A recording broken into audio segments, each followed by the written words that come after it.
मैंने अपनी पुरानी वीडियोस के अंदर आप लोगों को बताया था किस तरीके से पाकिस्तान के पुराने प्रधानमंत्री के द्वारा खुद इस बात को एक्सेप्ट कर लिया गया है कि कई सारे रीजन ऐसे हैं पाकिस्तान के अंदर जो पाकिस्तान के कंट्रोल के पूरी तरीके से बाहर है। मतलब अगर ऑफिशियल को रात को बाहर निकलना होता है ना, तो वो बकायदा एक पूरी आर्मी लेके निकलता है, तब जाके उसको प्रोटेक्शन मिल पाती है। वरना जो लोकल आर्मी है जैसे बलूचिस्तान लिबरेशन आर्मी वगैरह है, वो किसी भी रीजन को कभी भी कंट्रोल कर सकते हैं, किसी भी ऑफिसर्स को कभी भी उठा सकते हैं। इस तरीके की स्थिति पाकिस्तान के अंदर है। यानी कि लिटरली मैं कहूंगा कि इस समय पे पाकिस्तान अंदर ही अंदर टूट चुका है। बट अभी तक इसे ग्लोबल लेवल पे रिकॉग्नाइज नहीं किया जा रहा था, क्योंकि यूनाइटेड स्टेट्स ऑफ अमेरिका हर बार ये कहता था कि पाकिस्तान अभी भी एक है, क्योंकि ये यूनाइटेड स्टेट्स ऑफ अमेरिका की फॉरेन पॉलिसी के लिए बहुत ज़्यादा इंपॉर्टेंट है। बट अब कहीं ना कहीं गलती से ही सही यूनाइटेड स्टेट्स ऑफ अमेरिका ने इस बात को मान लिया है कि पाकिस्तान अंदर ही अंदर टूट चुका है और पाकिस्तान के कई सारे रीजन पे ना तो अमेरिका का ना ही पाकिस्तान का कोई भी कंट्रोल बचा है। रिसेंटली क्या हुआ कि यूएस प्रेसिडेंट के द्वारा नई ट्रैवल एडवाइजरी जारी की गई, जिसके अंदर यूनाइटेड स्टेट्स ऑफ अमेरिका ने लेवल 3 की ट्रैवल एडवाइजरी पाकिस्तान को डाली और पाकिस्तान के अंदर ये कहा कि यहाँ पर टेररिज्म, क्राइम, सिविल अनरेस्ट और किडनैपिंग जैसी चीज़ें चल रही हैं, इसलिए लोग अभी पाकिस्तान में ना जाएं। और देखो, पाकिस्तान के अंदर जो आर्मी के कंट्रोल में रीजन होते हैं ना, बेसिकली वो अमेरिका के कंट्रोल में ही रीजन है। ये मैं नहीं कह रहा, ये खुद CIA के ऑफिसर्स के द्वारा कहा गया है। अब अमेरिका ये कह रहा है कि पाकिस्तान के कई सारे रीजन हमारे कंट्रोल के बाहर जा चुके हैं। लिटरली इन्होंने ये कहा कि हमारे कंट्रोल के बाहर जा चुके हैं। अब कुछ रीजन ऐसे हैं जो इनके हाथ में है ही नहीं, यानी कि पाकिस्तान की अथॉरिटी से पूरी तरीके से कई सारे रीजन जो है वो छूट चुके हैं। जिसके अंदर इन्होंने बताया बलूचिस्तान वाला रीजन, जो आपको यहाँ पर देखने को मिलेगा। बलूचिस्तान के अंदर बलूचिस्तान लिबरेशन आर्मी काफ़ी ज़्यादा एक्टिव है और इनके द्वारा लगातार अटैक किए जा रहे हैं। ऑलरेडी पाकिस्तान के फॉर्मर प्राइम मिनिस्टर के द्वारा भी ये कहा गया था कि बलूचिस्तान में स्थिति ऐसी है कि किसी भी शहर को बलूचिस्तान लिबरेशन आर्मी कभी भी अपने कंट्रोल में कर लेती है। आर्मी का कंट्रोल यहाँ से खत्म हो चुका है। इस रीजन के अंदर कोई ऑफिशियल बिना आर्मी के दिन में निकलता नहीं है और रात को तो निकलने की कोई हिम्मत ही नहीं करता। इवन जो आर्मी के ऑफिशियल्स हैं वो यहाँ पर ज़्यादातर तो डिप्लॉय नहीं है। इस तरीके की स्थिति बलूचिस्तान के अंदर आ चुकी है। बलूचिस्तान पूरी तरीके से पाकिस्तान के कंट्रोल से जा चुका है। दूसरी तरफ आपको खैबर पख्तूनख्वा वाला रीजन दिखाई देगा, यानी कि ये वाला रीजन जो कि अफगानिस्तान अपने ग्रेटर अफगानिस्तान के अंदर क्लेम करता है और इसी वजह से तहरीके तालिबान पाकिस्तान यहाँ पर काफ़ी ज़्यादा एक्टिव है। पिछले 2 वर्षों के अंदर 1000 से ज़्यादा अटैक यहाँ पर किए गए हैं, जिसके बाद पाकिस्तान की आर्मी का कंट्रोल इस रीजन से भी पूरी तरीके से जा चुका है। और अगर पाकिस्तान की आर्मी का कंट्रोल गया है, मतलब अमेरिका का भी कंट्रोल इस रीजन से जा चुका है।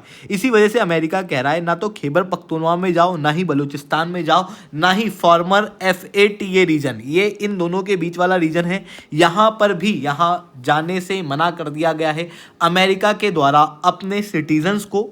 और ऐसे लोगों को जो पहले अमेरिकन सिटीजन्स थे अब पाकिस्तानी हो चुके हैं, क्योंकि इस रीजन से कंप्लीट कंट्रोल पाकिस्तान का छूट चुका है। ये पाकिस्तान की ग्लोबल लेवल पे घनघोर बेइज्जती तो है ही सही, साथ में एक बड़ा एक्सेप्टेंस भी है कि पाकिस्तान जो है वो अंदर ही अंदर यहाँ पर टूट चुका है।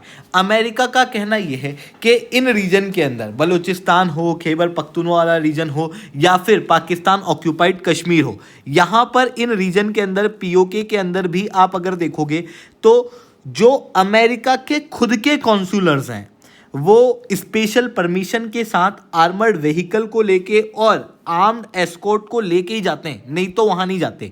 इसलिए इन्होंने सिटीजन को कहा कि आप तो बिल्कुल भी इन रीजन के अंदर मत जाओ। अब सवाल उठता है कि अगर पाकिस्तान खुद ब खुद अंदर ही अंदर टूट चुका है तो फिर अमेरिका इस बात को एक्सेप्ट क्यों नहीं कर रहा अभी तक ओपनली आके कि पाकिस्तान टूट चुका है, बलूचिस्तान एक अलग देश हो चुका है, खैबर पख्तूनख्वा जो है वो अफगानिस्तान के अंदर मिल चुका है। इस बात को एक्सेप्ट क्यों नहीं किया जा रहा? इसे मैं शुभेंदु चौहान डिटेल में आप लोगों के साथ में चर्चा करूंगा। बट उसके पहले आप लोग मेरे साथ में अनअकैडमी के ऊपर जुड़ सकते हो। हमारे कोर्सेज ऑलरेडी शुरू हो चुके हैं।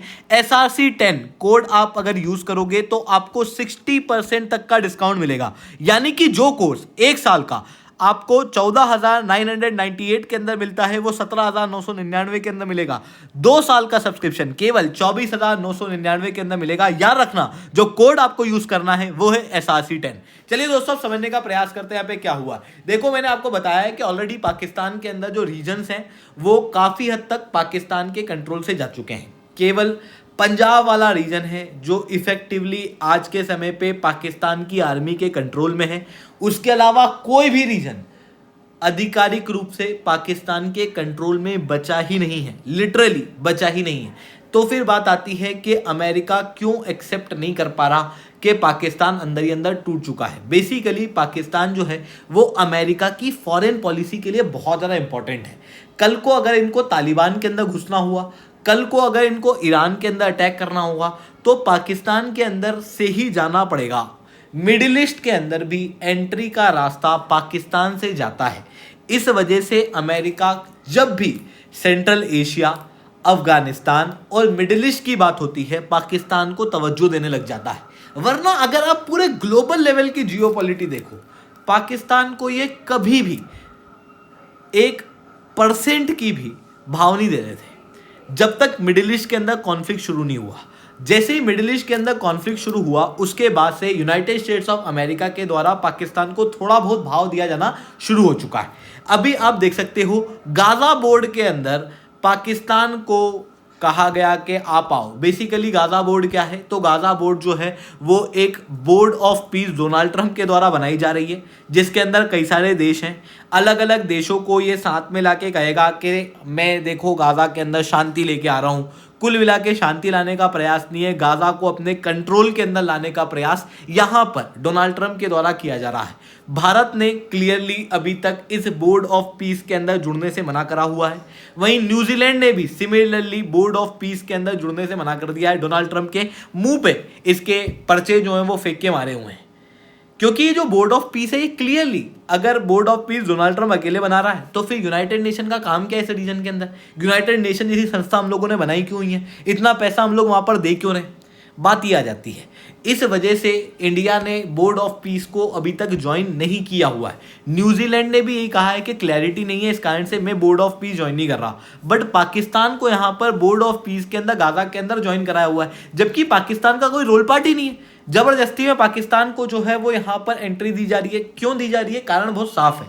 यूनाइटेड स्टेट्स ऑफ अमेरिका इस समय पर पाकिस्तान का सपोर्ट चाहता है, क्योंकि ईरान के अंदर जो चल रहा है ना उसके अंदर पाकिस्तानी है जो अमेरिका की मदद कर सकता है। तो ये चीज देखने को मिल रही है। इस वजह से पाकिस्तान लिटरली अगर ऑपरेशन सिंदूर भी होता ना और ज्यादा अगर युद्ध बढ़ जाता तो कभी भी अमेरिका इंडिया का साथ नहीं देता, ये पाकिस्तान के साथ में ही खड़ा हुआ मिलता। तो ये चीजें यहाँ पर हम लोगों को देखने को मिल रही है। आई होप ये सारी बातें आप लोगों को समझ में आई होंगी। लेक्चर अच्छा लगा हो तो लाइक करना, लेक्चर बहुत अच्छा लगा हो नीचे SRC10 कमेंट करना। यूपीएससी CSE की तैयारी करना, इंडिया के टॉप एजुकेटर से ऑफलाइन क्लासेस के अंदर और ऑनलाइन क्लासेस के अंदर पढ़ना है तो अनअकैडमी अब आप लोगों के लिए काफी बड़े डिस्काउंट लाया है। SRC10 कोड आप लोग यूज कर सकते हो। ठीक है दोस्तों, आज के लिए इतना ही। That's all from my side. जय हिंद, जय भारत।